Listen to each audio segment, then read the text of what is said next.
সুতরাং বাংলাদেশের সংবিধান হবে ইসলাম ভিত্তিক, বাংলাদেশের নারীদের সংস্কার হবে ইসলাম ভিত্তিক, বাংলাদেশের বিচার বিভাগের সংস্কার হবে ইসলাম ভিত্তিক, বাংলাদেশের শিক্ষা কমিশন হবে ইসলাম ভিত্তিক।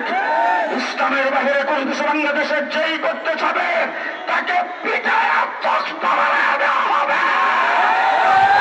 ইসলাম থাকলে আমরা থাকব, ইসলাম বিরোধী কোনো কিছু বাংলাদেশে বাস্তবায়ন হবে, আমরা থাকতে হবে না। আমাদের লাশের উপর দিয়ে হইতে হবে, লাশের উপর দিয়ে হইতে হবে। কর্মসূচি মুছে আসার আগে ডক্টর ইউনূস সাহেব আপনার প্রেস নোট চাই। জাতিকে নিয়ে কি ভাবছেন আপনি পরিষ্কার জাতির সামনে পরিষ্কার করতে হবে।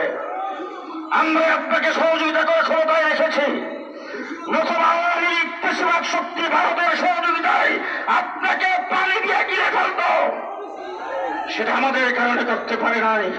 আজকে আপনার নারী কমিশন যাদেরকে আপনি দায়িত্ব দিয়েছেন তারা বাংলাদেশের মুসলিম নারীদের প্রতিনিধিত্ব করে না, তারা পেশাবের কন্ট্রাক্টর, তারা তসলিমা নাসরিনের ফোটানো বাচ্চা।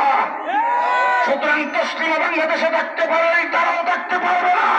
আপনি নারী কমিশনকে বাতিল করে প্রত্যেকটা সদস্যকে অ্যারেস্ট করতে হবে।